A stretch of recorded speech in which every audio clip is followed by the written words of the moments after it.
और अब बात तूफान दितवाह की, जिसने श्रीलंका में तबाही मचा रखी है। इस तूफान से अब तक कई लोगों की मौत हो चुकी है।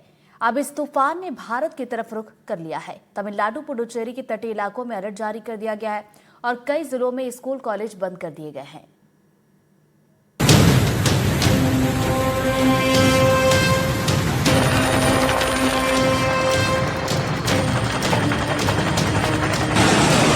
चक्रवाती तूफान दितवा ने मचाई श्रीलंका में तबाही।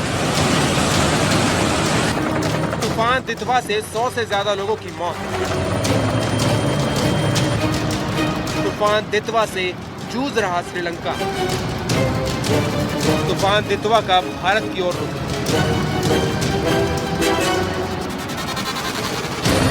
तूफानी चक्रवात दितवा ने श्रीलंका में भारी तबाही मचाई।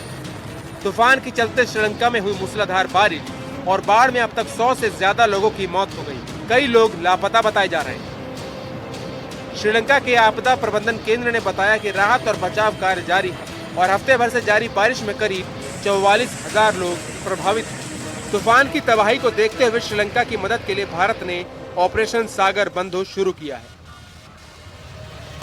श्रीलंका में 15,000 घर पूरी तरह तबाह हो गए और करीब 44,000 लोगों ने सरकारी शिविरों में शरण ले रखी। कई इलाकों में भूस्खलन देखने को मिला है, जिसकी वजह से प्रमुख इलाकों से संपर्क पूरी तरह टूट गया है। बिजली और जल आपूर्ति भी प्रभावित हुई है और केबलें टूटने से मोबाइल नेटवर्क भी ठप हो गया है। श्रीलंका के ओकाना के इस इलाके में चारों तरफ बस पानी ही पानी नजर आ रहा है। जान बचाने के लिए शख्स नारियल के पेड़ पर चढ़ गया है। मदद के इंतजार में घंटों बीत गए और फिर वायुसेना की इमरजेंसी टीम किसी तरह फंसे शख्स तक पहुंची और उसकी जान बचाई। श्रीलंका के नुवारा एलिया जिले में क्लियर फॉल का मंजर बेहद डरावना था। ऐसा लग रहा था जैसे पानी नहीं तबाही बह रही। ओया नदी में उफान साफ देखने को मिल रहा है। बांध को बचाने के लिए सारे गेट खोल दिए गए। इससे पहले श्रीलंका में इतनी भीषण बाढ़ साल 2003 में आई थी, जब 254 लोग मारे गए थे। भारत ने ऑपरेशन सागर बंधु के तहत श्रीलंका को बचाव टीमें और मानवीय राहत सामग्री भेजी। पीएम मोदी ने भी जान माल के नुकसान पर शोक व्यक्त करते हुए कहा कि भारत जरूरत पड़ने पर सहायता प्रदान करने के लिए तैयार है। विदेश मंत्री एस जयशंकर ने भी ऑपरेशन सागर बंधु के बारे में जानकारी देते हुए बताया कि भारत के C-130J विमान लगभग 12 टन मानवीय मदद लेकर कोलंबो पहुंचा है। इसमें टेंट, कंबल, हाइजीन किट और खाने के लिए तैयार सामान है। इस बीच इस तूफान दितवा का असर भारत में भी दिखने वाला है। 30 नवंबर को इस तूफान के आंध्र प्रदेश और तमिलनाडु से टकराने की आशंका है।